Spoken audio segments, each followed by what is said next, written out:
Welcome to Freethinking 101, a program brought to you each week by the Rationalist Society of St. Louis.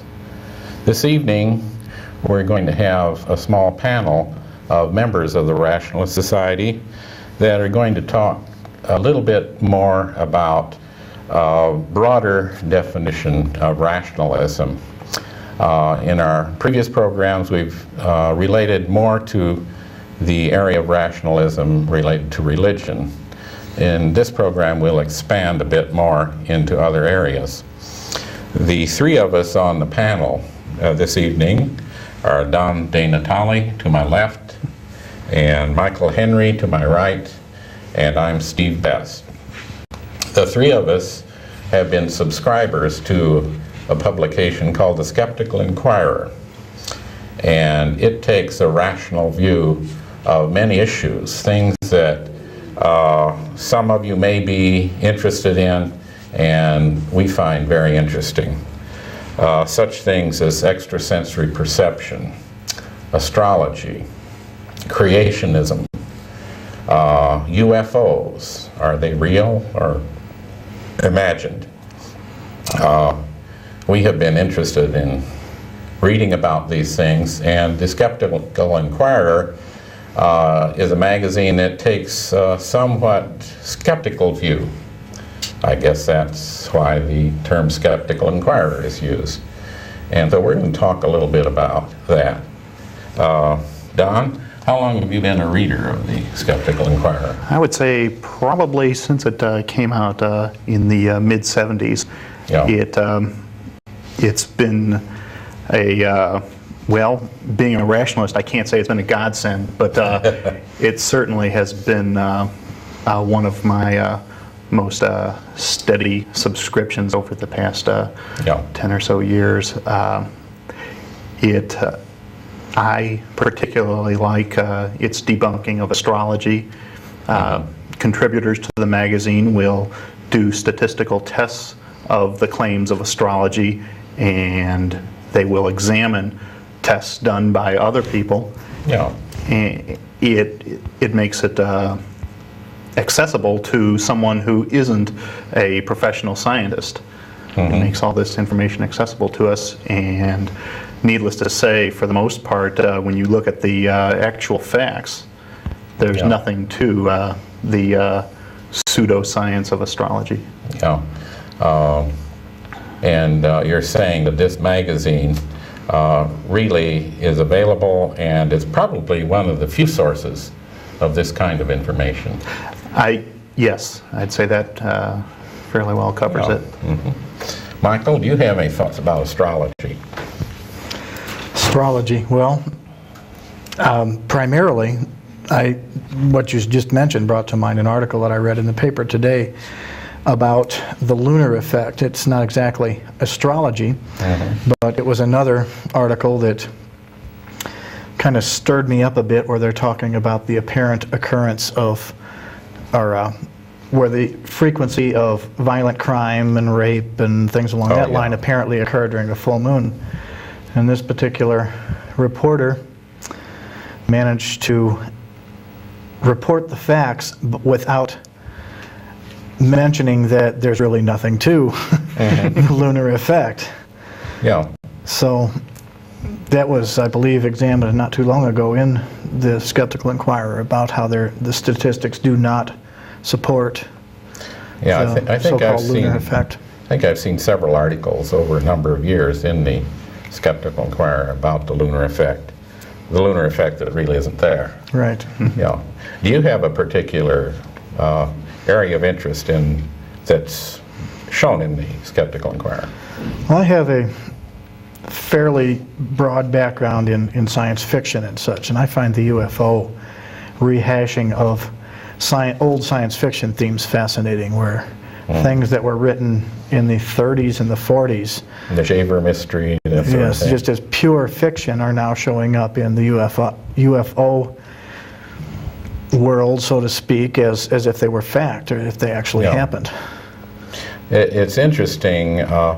Many of these things will be debunked, but yet the UFO publications keep presenting them as fact, even though it's been fairly widely debunked. And that's an interesting phenomenon in itself. Why do you think this is so, that these things keep coming up even though they've been pretty thoroughly debunked? I think one possible, I don't know if it's an explanation, but one possible idea behind the reoccurrence is that the Skeptical Inquirer, for the most part, is it has a limited readership. It's not very widely known. So the publishers of the various UFO magazines and publishers of newspapers who may be aware of their erroneous facts feel that since the general public is never going to find out about it, what the heck, let's just keep running with it. It's selling magazines. Yeah, and that's the bottom line when it gets right down to it. When you're a publisher, you want to get the dollar rather than display the truth, yeah. apparently. I happened to get a copy of Skeptical Inquirer. It just appeared in my hand just a moment ago. And this is what the magazine looks like. And I thought what I would do would be to run through the table of contents of this one issue and give you an idea of what you might read in an issue. They first have a major division in the contents called Science Education. There's an article by Carl Sagan, who many of you may have heard, Why We Need to Understand Science. A second article by Glenn T. Seaborg, The Crisis in Pre-College Science, and Math Education. Then there are articles, Police Pursuit of Satanic Crime. I think some of you have been hearing about satanic crime recently. The Spread of Satanic Cult Rumors. And Pat Innes, one of our Rationalist Society members, president of the organization, has discussed this area in some depth in recent programs. Another article, Lying About Polygraph Tests. How good are the polygraph devices at detecting lying? Worldwide Disasters and Moon Phase. Here we are. There's a study by I.W. Kelly, D.H. Saklovsky, and Roger Culver. And then a section on news and comment, and these are shorter bits of articles. Newman's energy machine loses in court again. Nancy Reagan explains. She talks about her beliefs in astrology and so on. Astrology disclaimers increase. Many newspapers and other media that have astrology columns, many of them are now putting at the top of the column that the astrology column itself is not to be accepted as scientific fact and should be enjoyed just for the fun of it. Words to that effect. Old horoscopes in new columns, a related issue. The occult thrives in France. You know, generally you think of France as being a pretty rational country, but one wonders. CSICOP in Mexico City. I might mention what CSICOP is. It's C-S-I-C-O-P. Those initials stand for the Committee for the Scientific Investigation of Claims of the Paranormal. And it is the organization that publishes the Skeptical Inquirer and has been doing so. Well, this is volume 14, and that's about right. I think it's been in business for about 14 years. There's an article on CSICOP in Europe. The Pope praises Galileo. And then there's some other miscellaneous things. There are book reviews and column by Martin Gardner, Notes of a Fringe Watcher. And many of the things discussed in here are very much what we call fringe science, or just fringe. So, I think the thing I've been particularly interested in is ESP and the UFO phenomenon too. And actually I'm hoping to start a class in ESP in a not too distant future. And if any of you are interested in that, well, you can get in touch with us, as I'll mention later in the program. How long have you been reading Skeptical Inquirer? I only discovered the magazine about 4 years ago. Yeah. Prior to that, I'd been doing, I guess, informal research of the type on my own, but I didn't realize that there was a centralized source of information like that. Yeah. So it has been incredibly helpful. In fact, I just obtained about 15 or 18 back issues of Skeptical Inquirer, and I've been losing sleep. The past 4 nights I've been up past 2 o'clock reading them. It's the so magazine that you can hardly put down. Very much. It's almost compelled to read the entire thing, every single word in there. Yeah. I got a letter recently, I think it was from PsyCop. And incidentally, the acronym PsyCop is sort of derided by the people that happen to believe in these kinds of things, and they would put it PSY for psychic, COP for cop, and they think we're trying to police them. And maybe they're not too far off, I guess. Somebody needs to watch them. Yeah. Anyway, I got a letter, I think it was from PsyCop, and they are trying to get the magazine put on the newsstands. And they contacted one of the companies that does this with various publications. And the response they got from that company was that they didn't think they needed another science fiction magazine. Well, this is a magazine that would be exactly the opposite of that almost. And there really is a need for that kind of a magazine. It's interesting. Down in San Antonio, I recently moved from there to here, and you normally think of that as the South, maybe a little more backward, but there's a chain of bookstores called the Book Stop down there in Texas that carries the Skeptical Inquirer right in their magazine section, and they placed it. I think it's fairly well placed because it gets the kind of attention that it needs to get, the kind of notice it needs to get. It's with the New Age literature. With the occult. Yes. And although we can look at that as maybe insulting in a way, it's the right place, though. It is the right place because people who believe in the occult will pick this up. Oh, what's this? And promptly put it back down, probably, when they see that it is in fact, truly skeptical. But that's an interesting little reversal of what we would normally think of as far as regions of the country go. It's interesting when you mention bookstores. You go in the average bookstore and you find a fairly large section of New Age material. Yes. And then you find a little bitty place somewhere else in the store for science. And this seems so weird to me. You know, science is really what's real, and this stuff should all be in the fiction section, I think. Yes.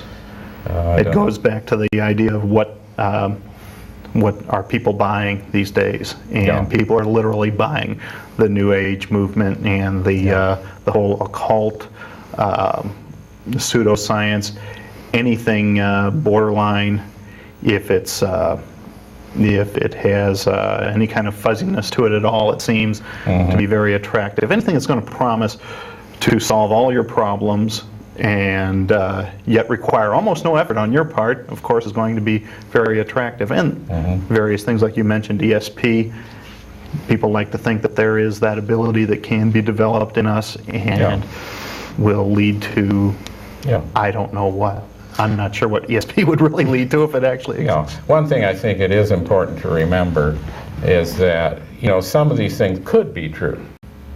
And although one can be skeptical, you don't rule things out completely. Well, ESP, you know, there might be such a phenomenon. But the burden of proof is on the person that says it does exist. That's an important point. As short a time ago as the late 1800s, the gorilla was thought to be a mythical beast Yeah. by many. And of course, we know that gorillas actually exist. Yeah. Rocks falling from the sky was thought to be poo-pooed by conventional scientists until like the middle 1700s or so. Yeah. So That's true. these kinds of things, yes, that's a good point. You can't let your skepticism blind you to evidence, but on the other hand, believers in ESP and that sort of thing seem to look at it more as a religion than as a science or as something they need to prove. Actually, there are some ESP scientists. There are people that are really looking at it in a scientific way. Yeah. And who knows what they might come up with. Well, I think a point is starting to sneak out here that probably needs to be made is, I think most of the people that read the Skeptical Inquirer would love for these phenomena to be true. And I think that all we're asking for is a little proof. It's, the magazine says over and over, exceptional claims require exceptional proof. And in most cases, there's no proof. Yeah. I think I'd modify your statement. There's some of the things we'd like to see them be true, but things like crystal power and pyramid Creation power, science. Yeah. Well, that's true. But So on. I'm thinking more on the Superman type things where ESP or telekinesis are the childhood fantasies. It would be neat if you could do some of that stuff. And again, it could be a disaster. I'm not sure I would want my wife to be able to read my mind all of the time. So, I had a fantasy, maybe I still have, but my idea was that all women were telepathic and men didn't know about it. If you can imagine what that would be like. Well, are there, I did want to mention one other thing about the Skeptical Inquirer. Its approach is two-pronged. One approach is the support of science, and the other approach is in the area of debunking pseudoscience and the occult and so on. They feel that a better educated public, that fits in with the rationalist society orientation, a more rational approach to things, helping people to think for themselves, be free thinkers, that then they can examine these different things, these different issues and pseudosciences and so on, and they can understand them for what they really are. And this is the kind of thing they want. In other words, it's a positive thing rather than a negative thing, or just negative.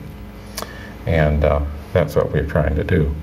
I would add that we have a local group called Gateway Skeptics.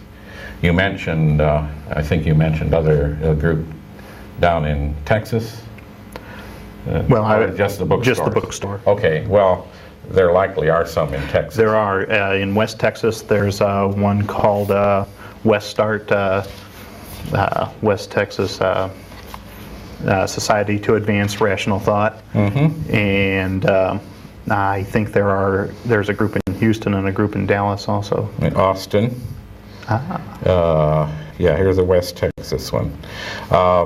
There are about 60 organizations that have grown out of the PsyCop idea, and they're very loosely affiliated. They're not directly affiliated with the PsyCop group in Buffalo, New York.